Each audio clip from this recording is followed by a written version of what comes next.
520. Chapter 511 Trust by Heidesgrain. Writing a book with all the necessary information mankind required was difficult, even more so, if he had to make everything sound reasonable. Jason knew that the humans didn't trust other races except for the Arior and Elva race anymore, and it was even difficult for the big clans to maintain peaceful relations with each other. There were many conflicts that had occurred, but everyone was forced to remain calm because they wanted to obtain the completed version of the translated manual they had received from different foreign races. Reading the information on the first few pages and putting it into practice had already increased their combat prowess by a large margin, and Jason, who hadn't seen any human during the last 7 months, was still able to accurately predict the events unfolding on Canir, despite being tens of thousands of miles away from the continent. Jason knew about the vast difference between human-made combat techniques and those put together by foreign races over centuries better than anyone. He had translated them after all. Furthermore, he had practiced the floating sky technique during the last 7 months. This had allowed him to see the vast difference between the weightless steps technique that was created by humans and the floating sky movement technique that was created by a foreign race. As such, Jason understood the human mind better than anyone else right now.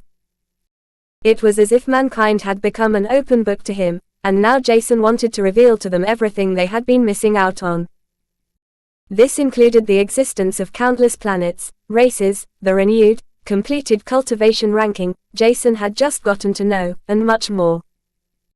He even added the ranking for races in 3 different main cultivation paths. That was something Jason had yet to figure out thoroughly.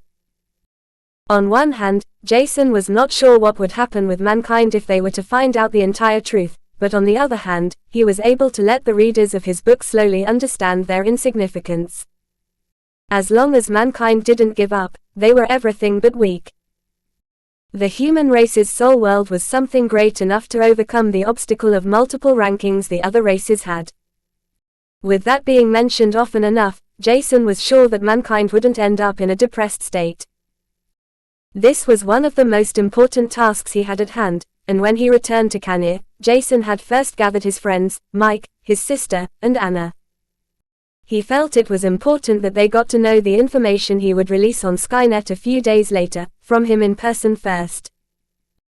He had already purchased a simple quantum watch with access to Skynet, and he could simply release his book, and purchase enough advertisement to let every single human on Canir find it in an instant. His mana stones might have been used up, but Jason had killed a few beasts on his way back to Canir, which were worth quite a lot. Initially, he had just wanted to test his combat prowess. But after encountering a few mid-first lick stage beasts that were wreaking havoc inside a human city, Jason couldn't stop himself from massacring the beasts and saving the lives of the helpless humans. The beasts had been on the verge of overtaking a small island that belonged to one of the big clans that had been weakened the most, and they would have succeeded, had Jason not interfered. Selling the corpses would bring him a small fortune that would be more than enough to pay for the advertisement expense. Thus, everything was prepared and Jason was ready for the revelation. All of them gathered at an inconspicuous tavern inside a small city. Nobody knew why Jason would choose such a place to meet, but when he had begun to reveal everything, everyone stared at him in shock. Mike's sister had already begun to shiver in fright. She didn't know Jason personally, and it was only because of Anna's pleading that she and the little baby girl that had just learned how to speak were attending the meeting. While Mike's sister was shivering, Jason's friends looked at him as if he was a complete stranger. Suspicion, anger, and fear could be seen in her eyes, and Jason could fully understand that. However, what had astonished him was Mike's reaction. Jason couldn't remember having told Mike about his origin, but the middle-aged man behaved as if he had already been aware of this. This could be attributed to Mike's great observation and judgment skills. Mike was one of the few who had personally witnessed Jason's quick advancement, his way of thinking, his rapid translation of the foreign races' manuals, and much more. Furthermore, it would have been weird for an ordinary human to enter different continents and the cities of other foreign races without being able to speak and understand the universal language perfectly. As such, Mike had been able to comprehend that Jason, whose aura and stigma had been suspicious from the beginning, was not an ordinary human. Other than that, there was Anna, who was unfazed by everything he had revealed so far and was instead eager to talk to him. She wanted to ask lots of questions about everything involving the human race, their traits, how to awaken a large soul world, and so on. At the same time, she wanted to tell Jason about her past life too. However, with other people around, revealing the secret about having transmigrated was nothing Anna should, or would do. It was simply too dangerous, and she was just glad that Jason had returned. Anna knew that he wouldn't stay for long after she had heard that he had revealed his origin and lots of other information that could turn him into the enemy of everyone who hated foreign races to the core. Jason was likely to be labeled a monster, someone who didn't belong to the human race. From the looks of it, he was fully aware of this, but instead of bothering about something so trivial, Jason had just smiled at his friends. So that's why your mana absorption rate is so high. I almost thought you were taking the last few stocks from our clan's cultivation drugs. Everything makes much more sense now. Milan commented, who was the first one to recover from the shock and seemed to be the most unfazed by Jason's revelation. He was even teasing Jason, and a faint smile lingered on his face. Jason had been nice to him, and knowing the secret of his origin wouldn't make any difference to Milan. Jason was still the same as before to him. He might have matured a lot because of the pain he had to endure by losing a soul bond and his masters, but that was normal. Iska and Yoon required a little bit more time to digest the information, and their reaction had been similar to that of Seren, who had received a message from Jason about the other information he had forgotten to reveal a few months earlier. There was a trace of fear within their eyes, which was understandable, thinking that their friend had deceived them for the whole time. However, by thinking about the time they had spent together in the Mythic Garden, Iska couldn't help but ignore the fear within him. Jason had always been sincere with them, and it was obvious how afraid he must have been to tell them his secret. Yoon was a little awkward around Jason because he and Jason hadn't spent as much time together, but that was not important. He had seen how hard Jason had worked in order to help the human race. If Jason had harbored ill intentions, he could have just abandoned mankind, when they had been in dire need of his help. In the end, the Great Argos War had only ended because of Jason, as he had been the sole reason for the Elva race embassy to arrive, allowing the last battle to end up chaotic enough for the three overlords to emerge. At the same time, he had prevented the worst-case scenario to happen as an aftermath of the war, a civil war. The big clans and sects were helping each other, and most importantly, the weak too. As such, nobody with enough knowledge would have ever imagined that Jason was a monster. Nevertheless, it was obvious that he would be called exactly that. Jason was glad about the trust everyone was giving him unconditionally, and he felt reassured that at least his friends believed him. Even if others were to call him a monster, Jason knew that he was not one. As long as he and his friends were aware of that, this was more than enough. Furthermore, he could change the public opinion of him, after releasing the book he called Argos Insignificance. This shouldn't be difficult, and Jason was confident to achieve that. But, was that even necessary? Would that help Jason fulfill his master's last wish? Not even the opinion the big clans had about him was important to Jason. Why should he start bothering about the opinion of ignorant citizens? All he did was to take care of his master's last wishes before leaving Argos. At least, that was what Jason had expected to do, only to change his plans when he had his first talk with Anna. Chapter 512 Outbreak by Hydesgrain. It was weird to be in serious discussion with a young girl that was less than 2 years old. However, now that Anna was able to talk with someone normally, she was unstoppable. Holding herself back with Mike and his sister around during the last 8 months had been arduous, but Anna had tried to pay attention to the surrounding mana. As she was very young, she was unable to sense it, thus was trying her best in order to perceive it as fast as possible. This shouldn't have been a problem because her entire being knew how mana felt like owing to her past life's experience. Nevertheless, Argos mana was much scarcer and impure than Anna had been accustomed to. As such, it was not as easy as she had expected. While the others had left with only Mike and his sister staying behind, Anna had demanded to talk with Jason alone. Her voice had been cute and sluggish at that time, as if an ordinary young girl was talking, only for Jason to realize that she had been acting all this time. Anna's voice was still cute, and she was able to talk freely without any issues. Her command over the universal language was perfect, and Jason couldn't help but feel dumbfounded by the information she provided. There were so many things she talked about, and memorizing all of it was already proving to be extremely tedious. Thus, Jason asked her to skip the cultivation stages and related information because it was simply not necessary for him to know more about it right now. Instead, he told her to reveal things about other foreign races. Several hours had passed and both Jason and Anna had switched between asking and answering questions. From what Jason got to know, Anna had been more than a millennia old. She didn't want to tell him her exact age, but it was not difficult to comprehend that she had not only been strong but also old. The information both of them exchanged was vast, and extremely helpful for the future. However, other than exchanging information, there was a lot they had to do right now. There were other things to pay attention to after all. They had established a bond with each other, but they also knew that now was not the time to speak with each other about all kinds of topics because this would take several days, if not longer. Anna's knowledge was just too vast, one that she had accumulated over centuries. With that being said, Jason ruffled the little girl's hair before he lifted her one more time, and handed her to Mike's sister, who was still unsure of how to act in front of Jason.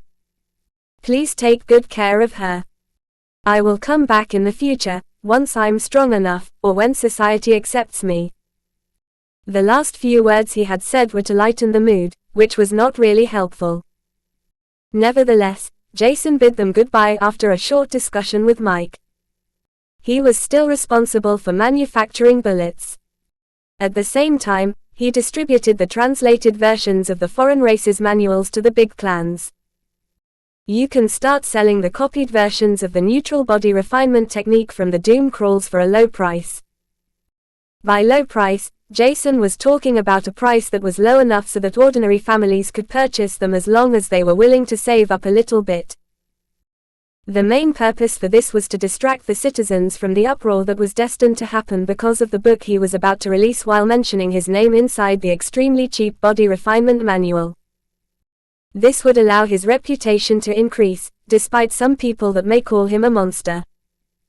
While he was telling Mike this, he had already used the star notes he had received in exchange for selling the beasts he had killed to print his book and sell it. At the same time, he had used an AI to release his book on every online website on Skynet for free, while advertising it heavily. It was impossible to not see his book because the exposure was so grand that it stirred up an uproar in a matter of hours.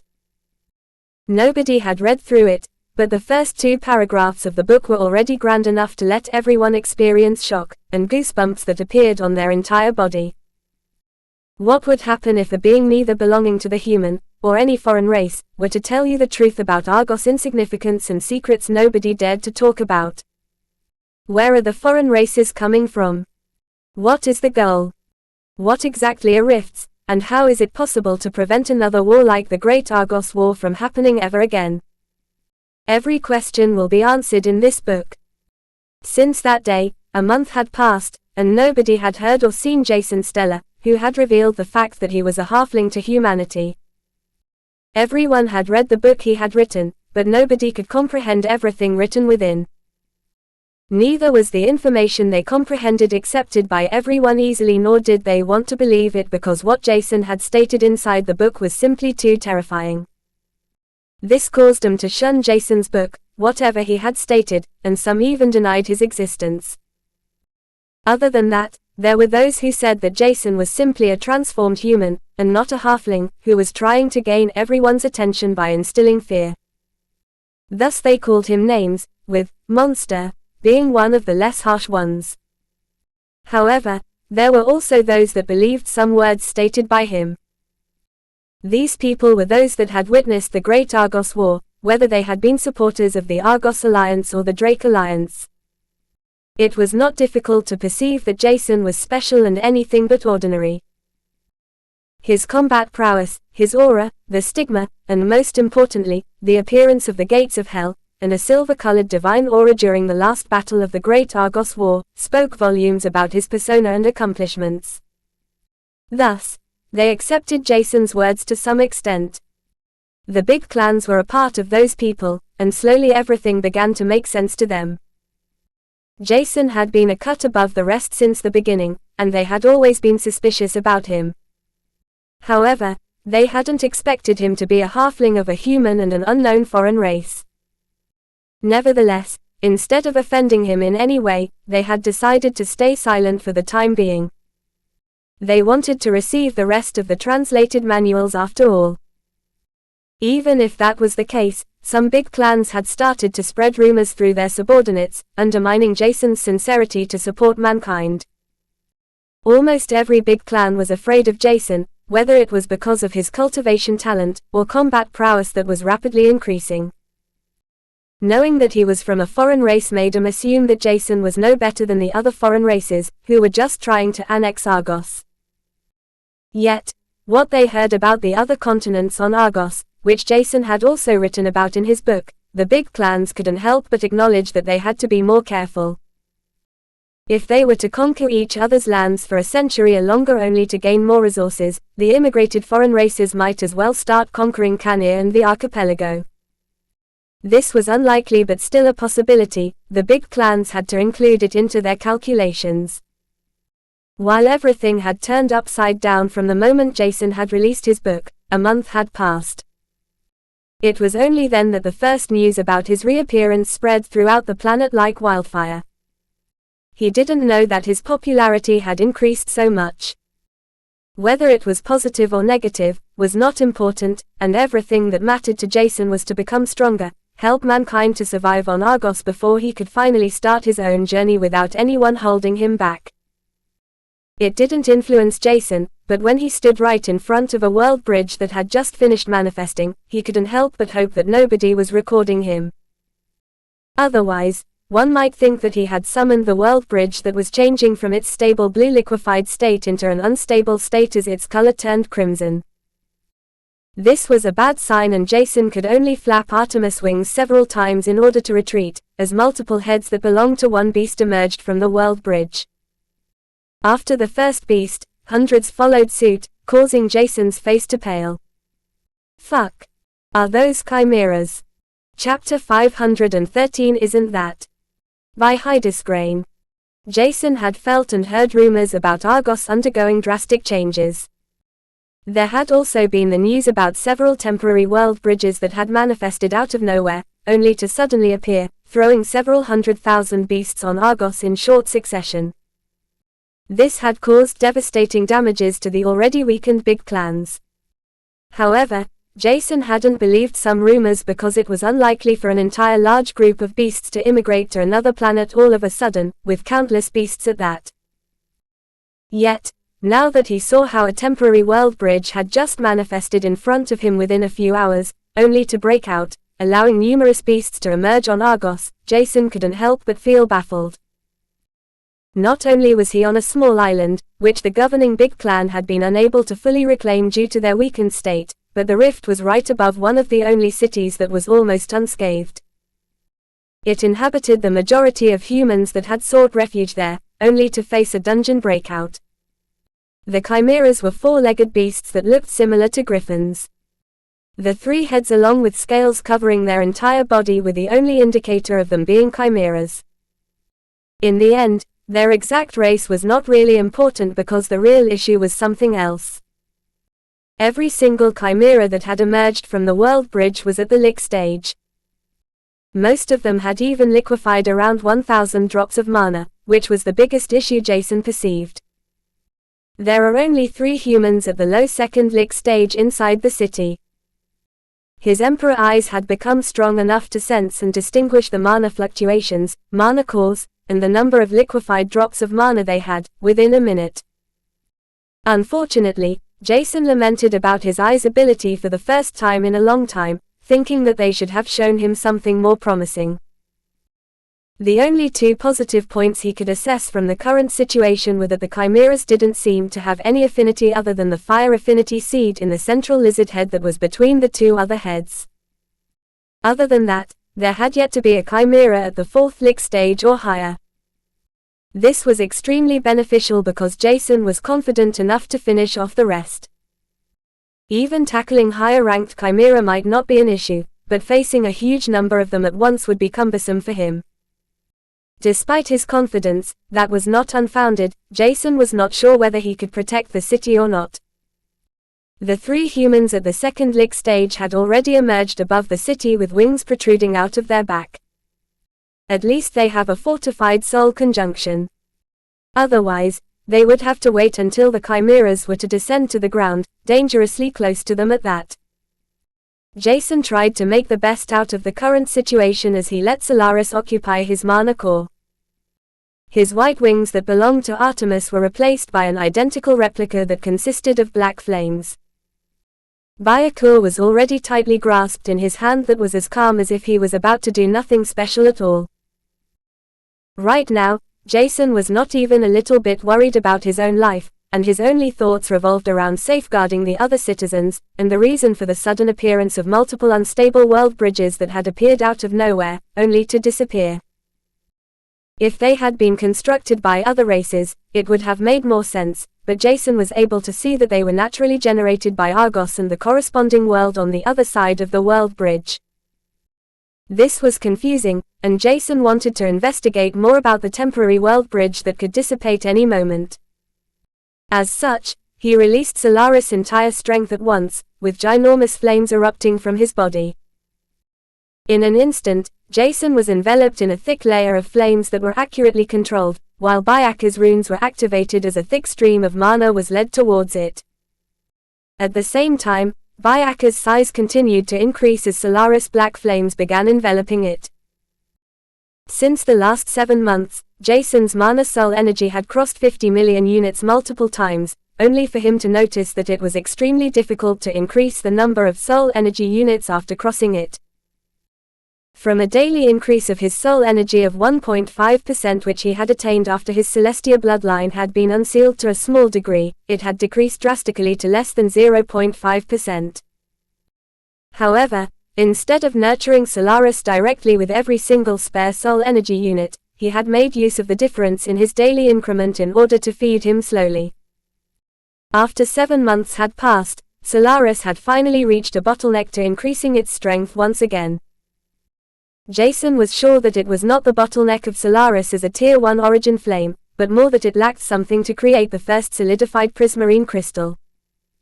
He had already made several assumptions, but the most likely was that Solaris was required to devour another origin flame. At least, that was what Jason predicted after he perceived Solaris' train of thoughts. Because of that issue, Solaris could only annex 10 million soul energy units, without it being able to make use of soul crystals. Every soul bond that reached the Prismar stage required soul crystals in order to be controlled properly. One soul crystal was equivalent to 10 million soul energy units, which would be taken out of the passive soul energy increment cycle forever. However, despite the restrictions that prevented Solaris from entering the first Prismar stage, Jason could hardly complain. The little origin flame that was devouring and burning 3 soul energy units only to annex one single unit had become his strongest soul bond all of a sudden. It had attained the combat strength of a peak 10th lick stage. This was shocking, but unfortunately enough, Jason's mana was not enough to make use of Solaris in his strongest state. In the end, this was only temporary, but Jason couldn't help but be dissatisfied with himself. Maybe he could execute a single attack with Solaris' strongest flame, but that would strain his mana veins and mana core, if not damage both. When Jason had released Solaris' black flames, he could faintly hear the 3 protectors of the city mumbling and gossiping about him. They realized that he was the halfling everyone had been talking bad about on the Skynet forum. Because of that, they immediately assumed that Jason had summoned the world bridges. However, They realized just how grossly wrong one's assumptions could be as Jason released his Celestia aura and stigma before he shot towards the first chimera that was only a few meters away from him. With a swift set of movements from the floating sky technique he had been learning, Jason had emerged in front of the chimera as Byakuya swung around at a terrific speed. Not even a whole second had passed as the chimera had been beheaded, and all of its 3 heads fell to the ground with a sickening thud. With no time to spare one more glance, Jason passed by it, ignoring the limp body that followed the heads to crash into the ground without a single trace of life left within. After witnessing the chimera's death in front of them, the 3 protectors of the city could only stare at Jason in shock. Doesn't he have only around 150 liquefied drops of mana in his mana core? That was already shocking, but more astonishing was as the younger protector suddenly exclaimed. Is he really a monster and the cause of the World Bridge's emergence? Chapter 514 Protect at all costs by Hydesgrain. Doesn't it look like he is helping us, and protecting the city? Why else would he risk his life to kill the chimeras? He doesn't even know what kind of powerhouse might suddenly emerge from the World Bridge. The Hearth? No. Jason Stellar won't be able to flee if a chimera at a much higher mana core stage might appear either. The young protector's words made sense, and the other 2 could only stare at Jason dumbfoundedly. They had blindly trusted the rumors spread on the Skynet forum, without questioning their credibility. However, what they saw in front of them was the exact opposite of what they had heard. Was that Jason's manipulative tricks, or had every forum thread they read about Jason been nothing but a lie? It was one thing that some people were writing bad about a person they may not like, but the number of people defending Jason, who was labeled as a monster and a bad person, was insignificant. Furthermore, everyone who tried to defend Jason online had been insulted and attacked with hateful messages almost instantly. As such, the 3 protectors, who could only read the forum threads that were filled with hateful things about Jason, were having a hard time distinguishing the truth from baseless rumors. This was something Jason had already expected, and it was not like he felt anything due to those idiotic keyboard warriors that were confident behind their screen, spewing hate and chaos from the comfort of their homes without coming out in the open. If they were to stand in front of him, releasing his Celestia aura would be more than enough for Jason to quiet him down in an instant. Meanwhile, most powerhouses didn't bother actively trashing Jason or creating rumors. That was the task they could delegate to their subordinates, but even then it was also not something every big clan would do. As long as they could, maintaining a good relationship with Jason was the best for them. Some big clans might not have noticed it, but his superior mana aptitude and other advantageous characteristics of foreign races had made him stand out from the rest. However, in addition to possessing mana eyes, Jason had something extraordinary, something only the human race had, which was at the same time the reason for the entire race to be so valuable for everyone else. Jason had a soul world too. He had never actively released his soul bonds while fighting because Artemis and Petri had simply been too weak, but most people knew about him having soul bonds. Artemis' wings were an indicator for this, but it could have also been seen as a trait owing to him being from another race. There were few times he had released Artemis, but other than that, Petri was never seen by anyone. Jason didn't do so intentionally, but it was because Petri had already started to evolve when Solaris had absorbed the first liquefied drop of the Ascaron's life force from the body of the suicidal Afri. If he were to fight against other beasts, Petri could have defeated him easily. However, fighting against numerous winged beasts was not something Petri, a beast without wings and following the path of strength, could do easily. Hence, instead of relying on his soul bonds completely, Jason focused on fighting against everyone, combining his own combat prowess with the shared strength. By executing the floating sky movement technique, his movement speed had almost doubled. In addition, Solaris flames gave him a huge boost in his strength, and even speed. Boosting his acceleration with outbursts of tiny explosions and eruptions of its flames, Jason turned the dangerous situation he had to face into something that looked like a child's play. The 3 protectors of the city could only stare at Jason's black outlines in awe, while one chimera after another fell to the ground, beheaded, halved, or simply killed with a thrust, straight into their heart. Several minutes passed and Jason had to decrease the amount of mana he inserted into both Solaris and the floating sky movement technique. His mana consumption was simply too high, and the number of chimeras arriving through the world bridge didn't seem to cease. Instead, Jason assumed that the number was increasing. This astonished him a little bit, and he began to wonder just how many chimeras were there on the other side of the world bridge. Did the world bridges appear in the lair of the chimeras, or was there something else that caused them to appear on Argos? Jason didn't know the answer, but the more time passed, the more interesting the whole situation seemed to become. Despite his huge mana consumption, Solaris' ability to drain the life force of other beasts regenerated its mana by only a minuscule degree. At the same time, it was as if Petri was leeching on the waste Solaris was expelling. Jason found it very weird, but Solaris wastes that were transferred right into the soul world were able to nurture Petri. It was incomparable to primordial energy and insignificant, but the quantity of waste Solaris was receiving from every single chimera were shockingly high. As such, it was still helpful for Petri, and Jason couldn't help but feel that they were a perfect team. The wastes were instantly recycled, leaving a cleansed soul world without any residual waste. It could be described as a parasitic relationship, only that Petri didn't harm Solaris in any way. While investigating the situation inside his soul world, Jason had been distracted for a short moment, missing dozens of chimeras that were driving towards the city. It was only the three protectors now that were standing between the chimeras and the city, and there was no way for them to evade them anymore. At that moment, the chimeras spit out huge deep red flames, aiming towards the three protectors whom they considered as nothing but ants. Jason was much more dangerous, and someone they had to avoid by all costs. Trying to take Jason's brethren as hostages would cause him to make mistakes. At least, that was what they expected as they rushed towards the city with their highest possible speed.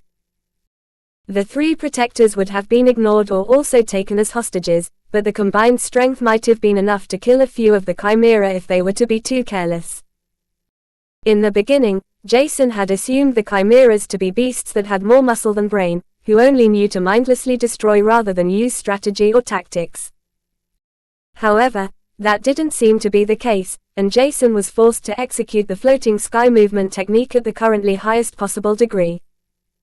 His mana was rapidly drained, but it didn't even take him 2 seconds to cross the distance between himself and the three protectors. He suddenly emerged in front of them, shocking the already flabbergasted protectors, as his eyes shone brightly. When he activated the abyssal effect of his Emperor Eyes, the petrification curse, and releasing killing intent to merge everything together, it caused the chimera's bodies to stiffen for a moment. This short time span gave Jason enough time to react to the dozen-meter-long flames the lizard head spewed out. At that moment, he released several black, compressed spear-like flames that shot straight towards the chimeras that stared at him in fear. While Jason's mana core and veins were issuing loud noises as if they were just a second away from tearing his body apart. Gritting his teeth, he killed the chimeras that had almost obliterated the existence of the three protectors that stared at Jason in shock. He protected us. Jason's mana had been used up, and his body couldn't take it anymore. However, there was no way that he could give up now. Even without mana, he was strong enough. There was no need for him to rely on Solaris' strength either. Mana was not everything after all. Chapter 515 Are You an Idiot? By Hydesgrain. Even without Solaris, or the ability to use mana, Jason was still not powerless. He had terrifically high physical strength. Jason had no mana left which he could only circulate through his body once replenished. Because of that, he switched Solaris with Artemis, allowing her to occupy his mana core, further enhancing his strength, while being able to manifest her wings. Jason's veins bulged as he cleaved at the chimera in front of him.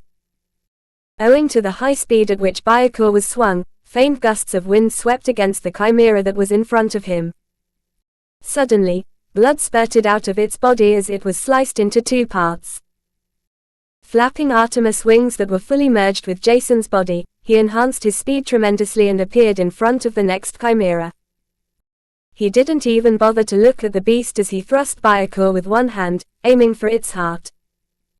Jason flew away from the chimera after pulling Byakur out of its body that came out slick with blood and past the dying chimera without another glance.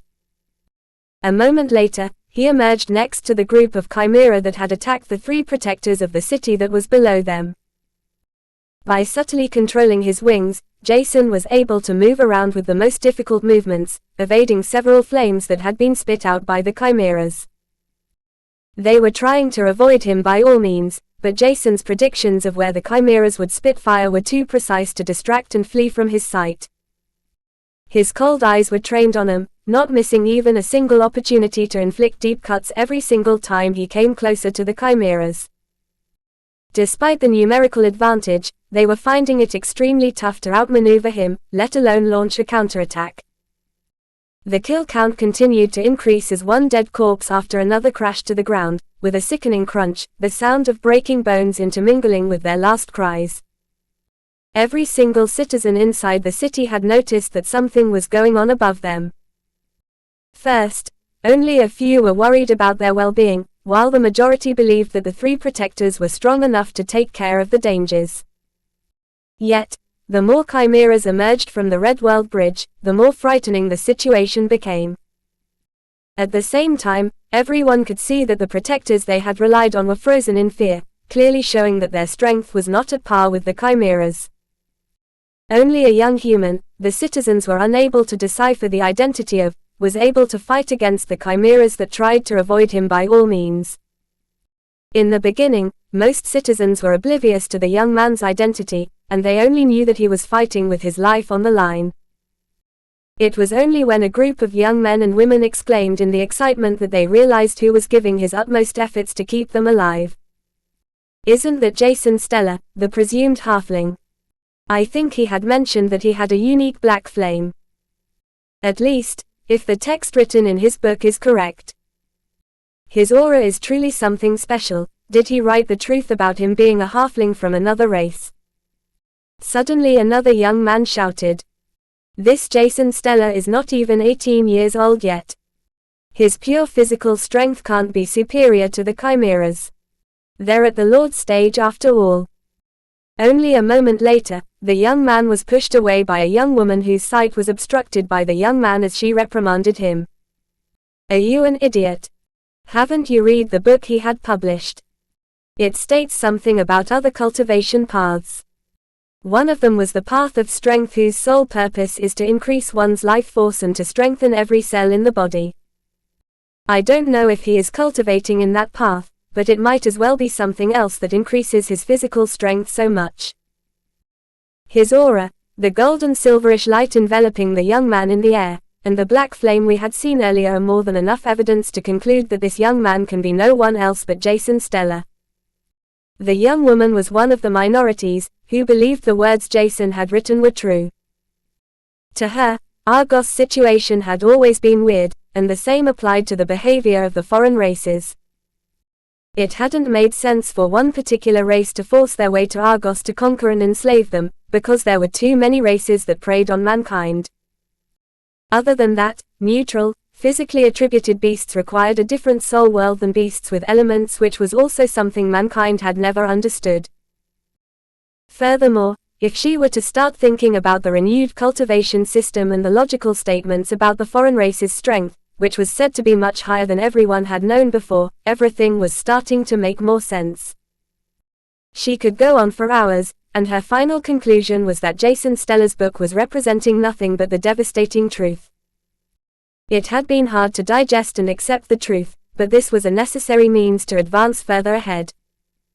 In the end, this was not only how she thought, but many other people too. There was no need to deny the truth and regress. Instead, advancing ahead and becoming more knowledgeable was the most efficient way in order to become stronger. He is clearly protecting us and the city's protectors. Why is everyone labeling him as a monster? I don't think he had any choice in deciding who his parents could be, or what kind of being he was born as. Isn't it more important that he is trying his best to support us? Initially, the young woman had only mumbled those words to herself, but unbeknownst to her, she had raised her voice as she spoke about him fervently. They could be heard throughout the entire street that was eerily silent, with the only noises coming from above. Roars resounded through the entire surroundings, but Jason couldn't care less about them. While every single citizen on the ground was starting to doubt what was going on above them, and if the forum threads on Skynet were telling anything but the truth, Jason was fighting for his and every single citizen's survival. He had been interested in the temporary rift, but right now, he couldn't divert his focus to anything but the chimeras that he continued to stab, butcher, and kill. Due to this, Jason didn't even realize how Solaris had split itself into several hundred smaller flames before leaving the soul world and emerging next to him. Only a moment later, the split origin flames slowly descended on the Chimera's corpses, which they infiltrated and feasted on. At the same time, a faint layer of black flames enveloped Jason's upper body. It was solely conjured by Solaris, who was slowly absorbing mana that was being expelled by the smaller flames as they devoured the chimeras along with the dead bodies that lay scattered all around the city. Owing to the faint protections layer the flame armor gave him, Jason could move around a little bit more recklessly. However, instead of acting too rash, he decided to pay attention to the chimeras that were slowly approaching the city.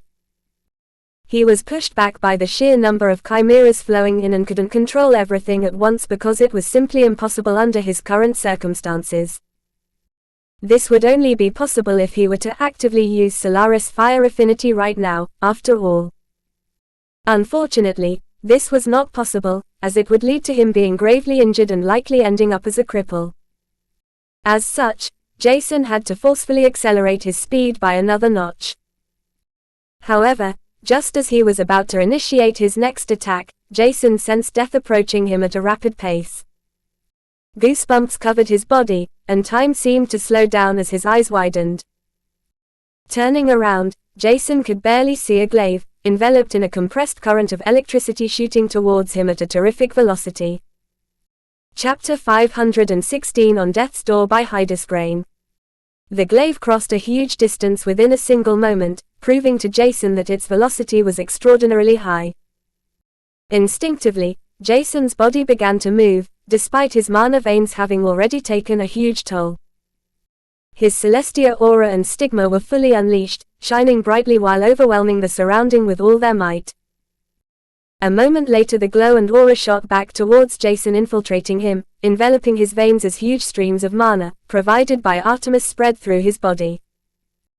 Initially, this was deemed as impossible because Artemis' mana was different to his, but under certain circumstances, it was unavoidable for someone to use their soul bond's mana. This was exactly the case right now. Jason and Artemis' stigma were glowing brightly, and it was only a moment later that Jason had converted every trace of Artemis' mana into his body. After he exerted the floating sky movement technique to the highest possible degree, Jason's speed increased drastically. Meanwhile, his mana veins that were enveloped by his Celestia aura screamed. However, they sustained no major injury and the damages were drastically reduced. Despite that, Jason didn't feel a tiny bit relieved. Rather, he stared at the thunder-enveloped glaive that was only a meter away from him as he twisted his body while trying to move back with all his might. The glaive's speed and force were several times stronger than Jason's, and it was only fortunate that he had sensed it early enough.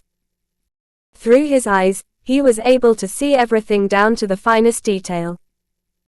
By knowing the exact trajectory of the glaive, and the amount of mana used for the thunder that enveloped it, Jason had a huge advantage which he employed. Time seemed to move at a slower pace, and Jason moved to the side while the glaive shot towards him, grazed his arm before it advanced further, narrowly missing his wings. The cut on his arm ruptured, and the thunder enveloping the glaive invaded Jason, paralyzing him for a moment. Only his eyes were able to overcome the paralyzed state by using some of the mana stored within the mana storage that was behind his eyeballs.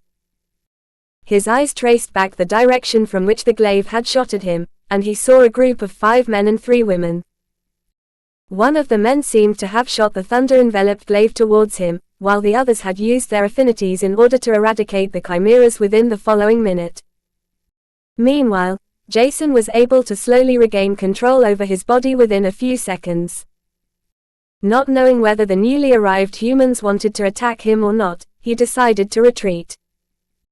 However, even before he was able to do anything, Jason noticed that his body was screaming in pain, and every effort to move resulted in excruciating agony raging through every nerve in his body. Just a few seconds later, the middle-aged man who had attacked him emerged in front of Jason, with another weapon in his hand, ready to kill Jason at any moment. He glared at Jason and asked while gnashing his teeth. "You're that monster, right? What are you scheming? Did you open the rift, to make everyone think that you're a Samaritan?" His voice caused chills to spread over Jason's body, and he felt like it was impossible to talk to the man. Nevertheless, he couldn't let just him assume the worst of him. As such, he tried to open his mouth, only for the middle-aged man to interrupt him once again before he could finish his sentence. Jason's words trailed off as the man barked at him, "Don't even try to fool me. We won't believe you, not even one bit." Despite fear enveloping Jason, he couldn't help but roll his eyes. "Why the hell are you even asking then?" Knowing that he would be able to clear the air without the need to speak, Jason could only do his best in order to survive. Solaris had absorbed some of the energy and mana from the dead corpses in their proximity. As such, it was able to manifest 2 large fireballs below Jason's feet. They exploded, and Jason was catapulted higher into the air. Just like that, another batch of small fireballs manifested right above him. Turning his entire body in a sudden movement, he did a half roll. His feet came in touch with the flames as they exploded once again. The explosion propelled Jason toward the ground as he passed the middle-aged man who was at the 7th lick stage.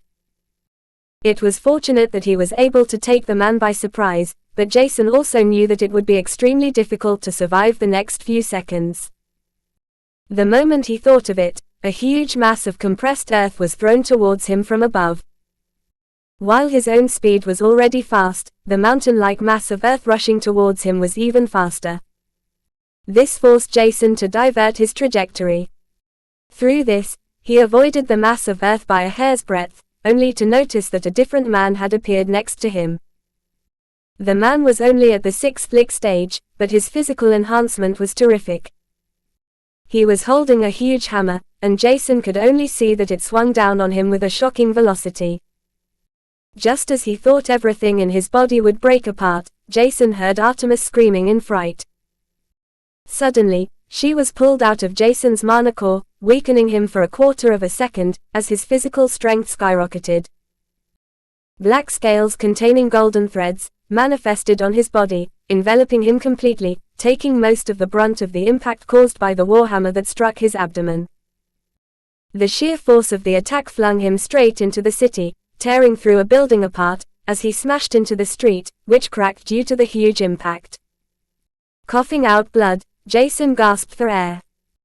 He hadn't realized that Petri had finally completed the fortified soul conjunction which he had been working on for months, coming to his aid at the very moment he'd needed saving. His stigma had released strong signals to both Artemis and Petri, forcefully completing the fortified soul conjunction to help Jason when he was in dire need of reinforcements. Petri had entered Jason's mana core, enhancing his body physically that was equivalent to 3,000 drops of mana, if not more. Nevertheless, the bulky man who had attacked him with a warhammer was still much stronger, and though Jason was still breathing he had been severely injured. He had already been incapable of moving smoothly after saving the 3 city protectors, but now, it looked like his end was near. Unable to even move a single inch, Jason, who was enveloped in a thick layer of Petri's scales, could only stare at the group of 8 that was moving towards him slowly. One woman was at the prisma stage with 1 solidified prismarine crystal, while the others were at the lick stage. However, Jason couldn't care less because he was trying to think of a way to save his neck at the moment. He wanted to survive after all. Jason was able to see events of his life flashing past him, and the more memories resurfaced, the less he was willing to accept other humans killing him. Having given his best to save them, Jason didn't want to accept that he had made a mistake by trusting them unconditionally. Was everything a mistake? A moment later, he saw how the woman at the Prisma stage knocked an arrow on her bow, before she lifted it, aiming at Jason. However, just as she was about to say something, they heard an unknown voice. Stop. Chapter 517 Faith by Hydesgrain. Stop. Aren't we all on the same side? Why are you attacking someone who protected all of us? It was the young woman who had defended Jason against the other citizens earlier, staunchly supporting him when the others had doubted his intentions despite clearly seeing his efforts to save them. When she had seen that Jason had been attacked by other humans that were also known as guardians who protected the weak, it was impossible for her to stay put. Other citizens followed suit, but it was more because they were curious about what would happen. Despite their earlier thoughts and worries about Jason's true intentions, it was unlikely that he had planned everything beforehand. There were even a few citizens that had noticed the construction of the World Bridge, and Jason hadn't been there at that time. As such, their opinion of Jason was slowly changing after almost the entire population had witnessed him nearly sacrifice his life to protect them. Because of that, they couldn't believe what they were seeing right now. The Guardians who were known for protecting the weak were attacking Jason, the same person who had single-handedly fought against a continued influx of chimeras for more than an hour. He had used every means to prevent the chimeras from attacking him, only to be attacked, and was on the verge of being killed by fellow humans. Don't intervene. We cannot trust him. There is the possibility of him plotting against the entire human race. He is only a halfling after all, and that is only if this is the truth. Who knows, maybe all of it was a lie. Maybe, he staged this attack to be revered as our savior, and betray us later. The woman at the Prisma stage looked at the young woman coldly, who was about to release the arrow from her bow as something unexpected happened. First, the young woman rushed towards Jason, in order to lift her arm to shield him from the attack, and stared at the group of middle-aged men and women who had descended to the ground. Their fortified soul conjunction was dissolved and Jason had returned to his usual self, yet, they looked as frightening as before. Mona, the young woman, who was acting as his human shield, planted her feet firmly on the ground and tried her best to remain calm, only to see that they seemed to be unbothered. However, just at that moment, more and more citizens, who knew that Jason had protected them, rushed forward. A small group of people now surrounded Jason, astonishing the Guardians, who could only stare at the citizens, unsure of what was going on. A few seconds later, the city protectors arrived in front of the crowd with an apprehensive but resolute expression. Jason had saved their life, and if they were to allow the Guardians to kill him, they would be nothing but cowards who didn't deserve to be saved. Repaying the debt was the least they could do. Please, Ms. Flora, can't we talk about it calmly? He saved our lives and protected the city by endangering himself. The rumors on Skynet shouldn't be the truth and have most likely been falsified. It was the youngest protector who spoke. Not only did he realize that Jason had helped them, but it was also evident that he had no ill intentions. Fortunately, the citizens had noticed this too, otherwise, the other two city protectors wouldn't have spoken in Jason's defense. At least, if the youngest of them didn't misinterpret the reluctance that glimmered in their eyes. Daphne Flora looked straight into the young city protector's eyes that were filled with determination. Sighing deeply, she slowly retracted the bowstring and unfastened the arrow, before her weapons disappeared inside the spatial ring she wore. The two other women followed suit, while the men looked at the entire crowd threateningly.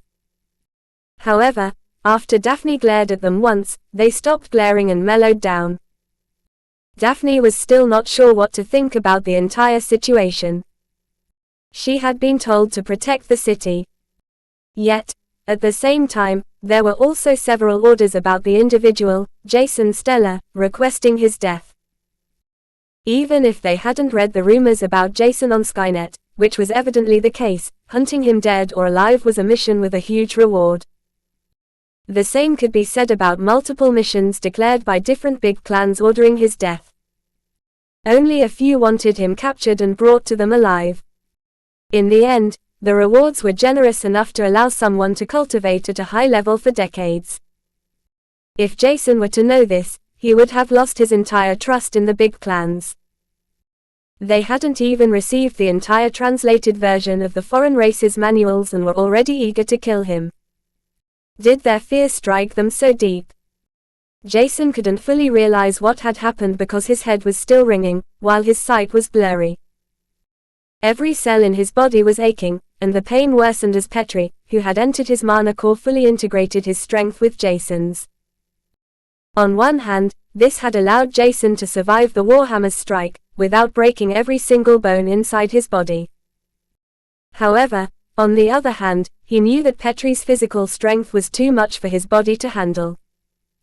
As such, he expelled Petri from his mana core, in fear that it would tear him apart. Blood was already oozing out of his pores, and it only lessened when Petri appeared inside his soul world. Solaris had already replenished a large amount of mana, which allowed it to emerge within Jason, spreading through his body to ease the tension. The fire soothed the pain as it coursed through his veins, and every cell of his body, dousing the ache and uncoiling his tense muscles. Jason was glad to have such loyal soul bonds that protected him fiercely. It was even better that Petri's fortified soul conjunction had been fully established, which was much faster than he had expected. He was not sure how much time had passed before he could finally move his sore muscles once again. As Solaris eradicated the pain to some extent, he mustered some energy that slowly flowed from his fingers to his hand, arm, shoulder, and finally his entire body. Shaking a little, he regained his senses and was slowly able to move again. Taking a deep breath, Jason looked around and couldn't help but feel shocked as he saw a large crowd of humans, or to be precise, citizens surrounding him, protecting him. After he had crashed into the streets, Jason hadn't seen or heard anything at all. As such, it was not weird for him to feel astounded that there were suddenly more than 100 citizens around him. Maybe I wasn't wrong. A faint smile appeared on his lips and Jason's faith in humanity seemed to be restored. There was at least some hope. Using his utmost efforts, he put all his energy in his legs and bit his tongue as he struggled to get back on his feet. Meanwhile, the citizens directly around him took a step back, astonished that Jason was able to stand up. His entire body looked broken, smeared with blood and dust, yet Jason was able to move. He squeezed his way through the crowd. There was no need to use much force and he came to the front only a minute later. Looking at the woman at the Prisma stage, Jason's eyes remained stoic. There was no change in his emotions as he asked straightforwardly. Is it really necessary to kill me? Do you really think you'll get the rewards for hunting me down? Would the big clans bother about that or simply kill your entire group too? Despite not knowing the truth about what had happened, Jason's assumption about a few big clans had hit the bullseye, making everyone believe that he knew about the kill orders. Chapter 518 Acceptance by Hydesgrain. Upon hearing what Jason had said, Daphne couldn't help throw him a piercing gaze. It was already astonishing that Jason could manage to keep himself up on his feet, but from the looks of it, he was also trying to put on a facade. His acting thought was important to show that he was not a pushover, but it made the fine lines appearing on his face even more apparent as it took every ounce of his energy to keep standing. The struggle between his body that was sending red signals to his brain, that it couldn't keep up anymore, and his mind and willpower that made his body obey his commands was quite visible. Nevertheless, the words he said made sense. Since the Great Argos War, more than 8 months had passed, and the big clans and sects had changed substantially. Not only had they become much stricter with accepting new disciples under their wing, in fear that they might be betrayed, but their combat prowess had increased drastically as well. This was due to the resources they had obtained from the foreign races' spatial rings they had collected after the Great Argos War, and the translated manuals Jason had provided. Other than that, the big clans seemed to have become less trustworthy of mercenaries, while the same could be said to be the other way around. There were many other factors one had to include, but Daphne had been of the opinion that the missions related to Jason were guaranteed to provide rewards. A total of more than a dozen missions had been issued revolving around him alone, and it was only now that she realized the reason for this. How can he defeat large numbers of Chimera at the second and third lick stage while having less than 200 liquefied drops of mana inside his mana core? This was not only shocking but also exciting. It was obvious that the big clans feared Jason's talent and huge combat prowess. The speed at which he'd advanced was terrific too. However, because of that, Daphne didn't think that the big clans would be so frugal to not reward those who killed Jason. As such, her reason was ungrounded, or was it not? Thinking about the fact that Jason was said to have played a huge role in the last battle of the Great Argos War, Daphne found it unlikely for the other clans to actively pursue him. This was also the reason for the missions to be accepted by people who had no connections with the big clans. At least, it seemed like that to everyone. In the end, nobody except big clans had a proper reason to kill Jason, and clans and sects had indirectly revealed what they had done. The Guardian group was not close to any of the big clans, and the only reason for them to hunt Jason was the rewards. However, the group's motto was to protect the weak, and seeing how many citizens had built a human wall to protect Jason, with several more that were coming over, Daphne couldn't do anything. Otherwise, she would break her own ideals too. Looking at the woman beside her, Daphne asked, "Can you tell whether the citizens and city protectors have been hypnotized or manipulated?" However, seeing that the young woman shook her head while saying that everything was fine, Daphne could only squint her eyes in doubt before she averted her attention back to Jason. "If you didn't summon the world bridges, do you, at least, know where they come from? And why did you release the book about Argos' insignificance? Wasn't that a little bit stupid? You can't even walk around without being looked down upon." Jason was glad that the situation seemed to have calmed down. His life was not on the line anymore and he breathed a sigh of relief. Nevertheless, answering Daphne's questions was not easy. "I don't know why so many world bridges emerged suddenly. They're always on the verge of breaking out too. As for my stupidity, I don't really think that it was stupid to release the book about Argos' insignificance. Maybe you wonder why, but isn't it important for the human race to know everything? The big clans kept a lot of information secret from the general public and it's never bad to know more than too little. For example, didn't you think you were extremely powerful with only one solidified prismarine crystal? In that case, my book taught you that the other continents have races with many more cultivators at the Prisma stage.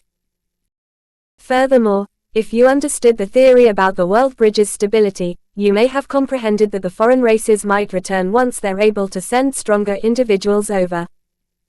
The only reason for the big Argos war to end had been the three overlords after all.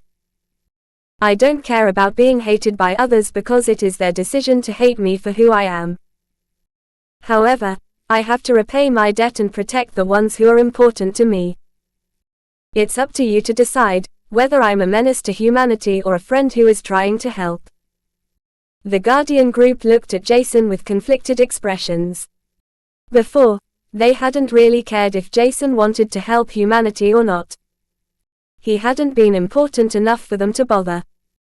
However, in the end, everyone had their own issues with either of the big clans, which allowed the Guardian group to understand what Jason was implying. Was Jason really trying to help as he said, or did he have some hidden agenda and was disguising his true motives under the veil of being a savior? Were they missing seeing the big picture? It was only after a few minutes of eerie silence that Daphne sighed deeply as she asked, unsure about what to think. "So, everything you said is nothing but the truth? Including the entire content of the book you've written?" Killing Jason was already something Daphne had disregarded, but she had trouble accepting the fact that Jason's book could be nothing but the truth. The tensions dispersed and the citizens who had been frightened in the thought that the Guardian group might attack them couldn't stop shivering as their legs gave in. Even the 3 city protectors couldn't help but sigh in relief while Jason stared at Daphne with a faint smile. I think almost everyone has read the book you've released, but there are still too many questions we are yet to hear an answer about. For example, how is it possible for you to be alive? If you are a halfling, there should be more than one, but we are yet to come across a second individual like you. If possible, I would like to hear more about everything because I can't really get myself to accept all that information written in your book. Despite the pain he was feeling, Jason took a step forward as he smiled lightly. Somehow, it felt like he was taking the first step towards being accepted by humanity. The citizens behind him, the city protectors next to him, and the Guardian group in front of him seemed to have accepted that he didn't want to kill them and was no threat or enemy to them. Instead, they now knew that Jason wanted to help and protect them. Previously, he hadn't realized how important their acceptance had been to him, telling himself that he didn't care. However, now that this was exactly the case, and that the weaker had tried to defend him for giving his utmost efforts to protect them, Jason couldn't help but feel a small seed of happiness sprout within him. Taking a deep breath that hurt his lungs, he replied, "Of course I can explain everything, but I would prefer to postpone this for a little bit. I'm just at the first lick stage, and not strong enough to sustain the blows. If someone at the 6th and 7th lick stage attacks me in my current state in my already injured state, I don't think I could take it." With that lengthy monologue, Jason's eyes dimmed and darkness flashed in front of his eyes before he collapsed on the ground, shocking everyone around him. Chapter 519 Share Abilities by Hydesgrain. As exhaustion had crept into his muscles and seeped into his bones, he had been pulled in a deep slumber, finally giving in to the pleading cries of his body to give it some rest. A few days had passed before Jason regained his consciousness. In his dream, he had found himself inside the soul world, which was probably the place his mind had escaped to find solace and comfort. Because of that, Jason had been able to learn more about the fortified soul conjunction he had with his 3 soul bonds. The stronger Jason's connection with his soul bonds became, the greater and more efficient was their telepathy and shared capabilities such as strength, intelligence, and affinity. Furthermore, they were able to read each other's mind even at a greater distance. Other than that, there was also the stigma they had. Apparently, the effects it provided became stronger in accordance with both Jason and the soul bond in his mana core. Every single time a soul bond entered his mana core, Jason felt like he was fusing together to become a single entity. This was something he had never heard of, and it had to do with the stigma his primal bloodline awakening inherited from him and his soul bonds. Unfortunately, there were too many things Jason didn't know about his stigma, and he doubted that anyone could explain to him what any stigma had to do with his soul bonds. Only the human race was able to make use of soul bonds because they had a soul world to bind and tame beasts. Owing to this, Jason would have to figure out everything by himself. It wouldn't be much of a problem as long as the stigma didn't give him any negative effects owing to the possible aftermath of the forceful prevention of his metamorphosis into an infernal Celestia. Preventing negative effects was the most important while utilizing every single advantage followed next. Jason was not sure where exactly he was, but when he had opened his eyes and got up, he couldn't find anyone around him. His body still felt sore and lifting his arms that were painful and heavy was an exercise in itself. Jason was surprised to see that his wrists weren't handcuffed so he was able to move freely. There were no external restrictions, save his body that groaned and creaked like a rusted machine with every step he took. Scanning through his body, Jason was relieved to find that there was no trace of a serious injury, and it wouldn't take long for him to recover completely. Solaris was still inside his body, soothing the pain and relieving him of the tension coiled in his muscles, which Jason realized. He transmitted his gratitude towards Solaris, who responded with similar emotions. After that, Jason's Emperor eyes investigated his entire surroundings. From the looks of it, he was still inside the city as before, while the same applied to the Guardian group. Jason was not exactly sure if his recollection of the events before unconsciousness took hold of him was accurate, but he believed that they wouldn't kill him, or even attack. At least, Jason sincerely hoped so. Taking a deep breath, he got out of the bed, taking careful steps and ignoring the pain. No sooner had he attempted to walk that Artemis appeared in front of him before she perched herself on her usual spot on his shoulder. Shockingly enough, Petri wanted to follow suit, but before he could do so, Jason showed him the size of the room through his own eyes. Yet, contrary to his expectations, Artemis and Petri's stigma along with his own glowed brightly as a 2-meter-long snake appeared in front of Jason. While rapidly blinking his eyes several times in half a minute, Jason could only stare at Petri, visibly dumbfounded. However, just as he was about to transmit a thought to his soulbond, or to be more precise, a question that might have solved his confusion, memories flooded his mind. While he was unconscious, Jason had learned lots of things inside the soul world, however, they had slipped from his mind the moment he had woken up. Fortunately, they resurfaced once again, allowing Jason to comprehend what was going on. So, the stigma allows certain abilities to be used by those who are eligible. The ability to adjust one's size can be used by Solaris, which is obvious, and Petri too. Only I can't use it. Somehow, he was more confused than before. But there was nothing to complain about. Rather than that, Jason couldn't help but smile as Petri climbed up his body, in order to rest his head on Jason's shoulder. The rest of his body was coiled around Jason's chest down to his waist. It was not exactly comfortable, but they were connected to each other. As such, Petri's body didn't really feel as if it was something that didn't belong to Jason. Due to that, Petri was able to adjust his position so as to prevent hurting Jason, who couldn't help but feel that he must look ridiculous right now. The origin flame inside him continued to soothe his pain, while Artemis claimed his left shoulder, leaving the rest of his body to be occupied by Petri. Shaking his head, Jason overcame his embarrassment and caressed his soul bonds for a minute before brushing them off. He had to shower and put on a new set of clothes.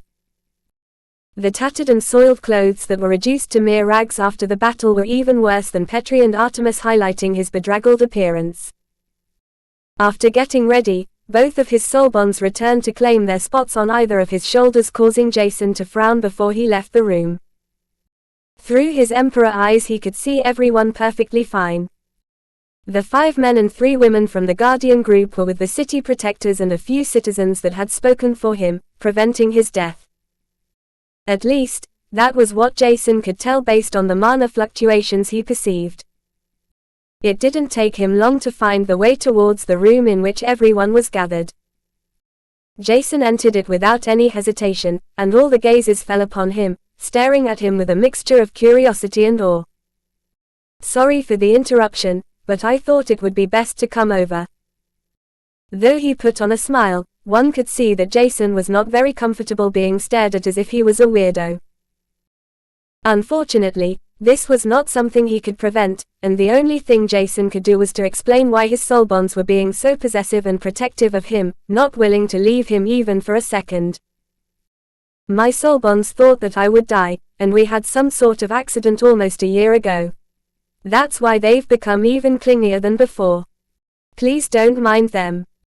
Memories of Scorpio resurfaced, and the raw agony of losing his beloved soul bond that had turned into a dull ache hurt his tender heart. No matter how hard he tried, he was unable to suppress his expression from showing what Scorpio's loss did to him. As such, everyone could see that the young man was not much different than them. Rather, it seemed that his soul bonds loved him more than any other soul bond loved their master, a rare bond of affection and trust that they hadn't seen before. At least, that was what everyone inside the room could tell from the looks of it. They had been talking about Jason, his contribution to the Great Argos War, what else he had done for mankind, the content of the book he had released, and his strength. Other than that, the most important point was the question about Jason's background and what his true intentions were. Suddenly, 2 middle-aged men approached Jason in 2 large strides and stared at him with conflicting expressions.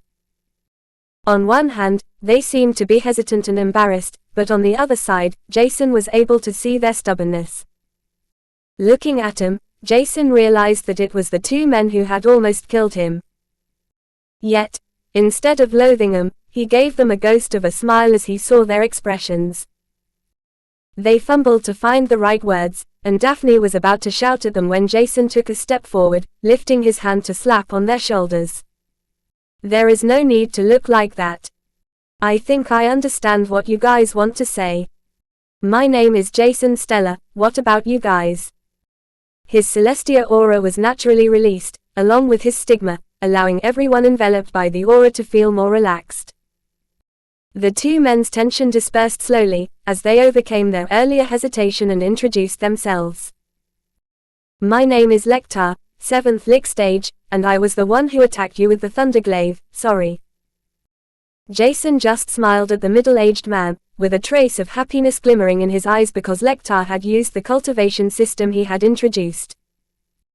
Averting his attention to the bulky man, who had brutally attacked him with his warhammer, Jason could only remember the pain he had felt. "Everyone calls me John, you can do the same. Fortunately, I held back a little bit, but I am sorry nonetheless. Oh, and I am at the 6th Lick Stage." Somehow, Jason could only frown lightly, thinking that the bulky man must have a physical soul to say that he'd held back with the level of terrific strength he had utilized to swing the hammer on him. Jason thanked his soul bond, Petri, for ensuring that his ribs and bones were intact right now. However, the bulky man had an earth affinity, telling Jason that this was not possible under normal means. Does he have a double soul awakening? This was possible, but before he was able to think about it more, the woman at the Prisma stage introduced herself as well. "My name is Daphne Flora, nice meeting you. I hope you won't hold our first encounter against me."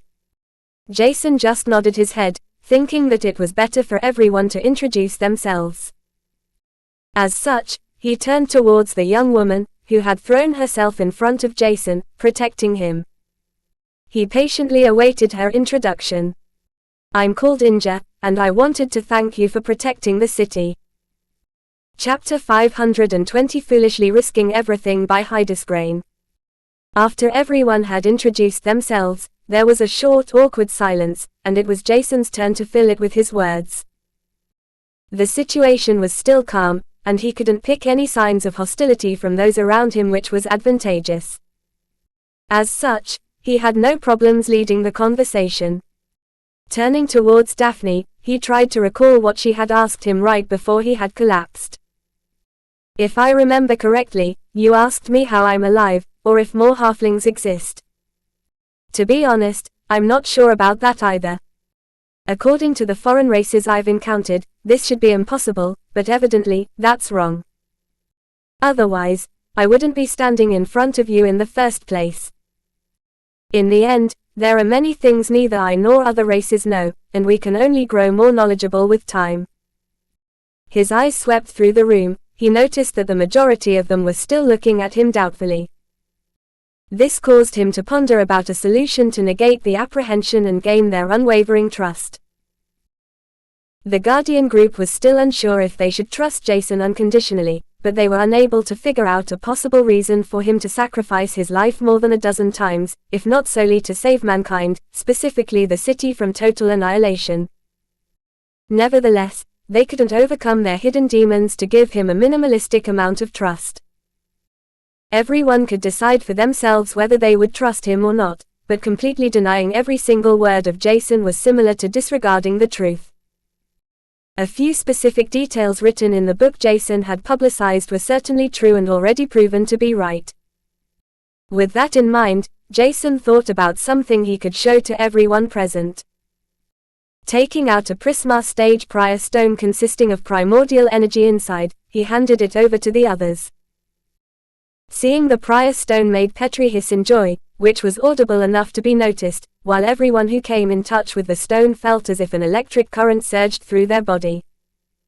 They were able to circulate the energy through the stone, but it was extremely difficult. Some even tried to transfer a minuscule amount of primordial energy inside their body, only to notice that their cultivation veins couldn't handle it. Thus they expelled the primordial energy forcefully, and Petri released a suctioning force, attracting every single trace of the primordial energy that permeated the air towards himself. Taking all of that as another evidence that Jason's words were true, goosebumps erupted on almost everyone's body. So, there are really multiple cultivation energies. Daphne mumbled, slowly accepting the truth. In her group, she was one of those who tried to figure out the truth rather than accepting or denying something others said. As such, Jason's proof did wonders, and it made her and the others begin to digest everything and accept most of it as possibly correct. This was already a great beginning, and Jason couldn't help but smile. Petri's move to absorb the energy nobody else was able to cultivate with was perfectly utilized too, showing that the little basilisk was different from every soul bond the others had seen before. Now that the others were listening intently without the previous prejudice of labeling every word spoken by him as a possible lie, a fresh wave of energy surged through him as he started to explain. Unbeknownst to everyone, several hours had passed as the only voice echoing through the room was Jason's.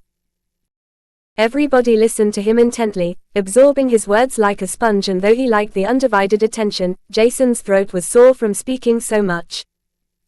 He hadn't expected the Guardian group and others to be so interested in finding out more from him. However, after thinking about it for a moment, he understood their concerns. Being aware of the devastating truth was better than walking around in ignorance. What would happen if they were to encounter a seemingly unsolvable situation that would have been easily solved, had they paid heed to Jason's words and the necessary knowledge he had already provided for free?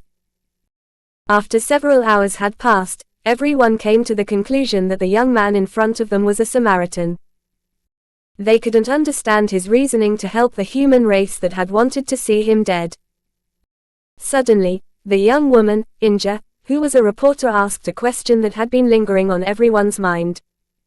"Why are you even helping us? From what you've explained, mankind was not nice to you. And that was even before anyone knew about your origin. It hurts to say this, but I doubt we deserve your help." Jason pondered for a moment whether he should tell his reason too, but in the end, he figured out that there was no reason to not share it. There was no harm in stating his intentions, so he smiled faintly as sadness flickered in his eyes. "To be honest, I had never planned to save mankind.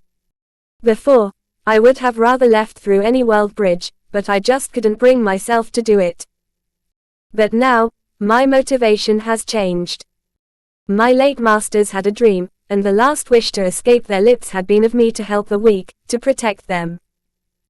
That's exactly what I'm doing right now. Well, maybe it's more like I'm trying my best." To think that Jason's reason behind risking his life had been to fulfill someone's last wish was difficult to comprehend for some, who were self-centered and didn't share a strong bond with their late masters. Even if their relationship with the master that had once taught them a lot had been good enough, most wouldn't have resorted to suicidal plans to save people that might not even deserve this saving. Somehow, Jason's words hit everyone deep, and their perception of him that had already changed substantially compared to a few hours before began to take on a new form. Now, they were of the opinion that Jason was trustworthy, loyal, and someone to rely on. Inja had secretly installed a camera in the room before anyone had entered it. She had just wanted to record everything to help Jason a little bit, but once Inja had sensed his celestial aura, her fingers had subconsciously started to stream everything live. The channel on which she streamed everything was rather unknown, but a few viewers were able to tell that it was a live stream of Jason Stellar. As such, the Skynet forum was immediately filled with threads speaking about the livestream, and the corresponding link to the platform on which everything was broadcasted. Within several hours, the streaming platform was filled with several million viewers that had heard everything. The reporter's ingenious idea had spread Jason's word through every nook and corner and made him reach millions in an instant. It was a great way to save Jason's reputation, and to negate his image as a monster. Unfortunately, it was not as easy as that, and there were still citizens and even members of big clans labeling the stream as fake. Some said that the stream was recorded earlier, altered, and the completed video was streamed afterward. Other than that, Inja was risking her own life and that of the others that were completely unaware of what was happening. Once the big clans got to know that the Guardian group and others had been in contact with Jason, they would also be hunted and pursued in order to figure out his current location. It hadn't been difficult for Jason to detect the camera that was supplied with pebble-sized mana stones, but he didn't even think of doing anything against it. On the contrary, he thought that it might as well come in handy and he was willing to accept all the help he could receive. There was no need for him to be overly worried as nobody could say for sure that the people who were supporting him currently would be definitely hunted. He would just let slip of him being at a fake location at which he would hide, and ask the Guardian group to be careful. The rest was on them. Nevertheless, Jason had intentionally released certain information including that about the temporary world bridges that suddenly appear only to break out before once again. There was not much he knew about it because he had only seen a few rifts in total, but there was one particular rune that made him ponder about everything. Are the world bridges intentionally established between Argos and the other world? But they're definitely not man-made, they're surely not created by Argos and the other world, right?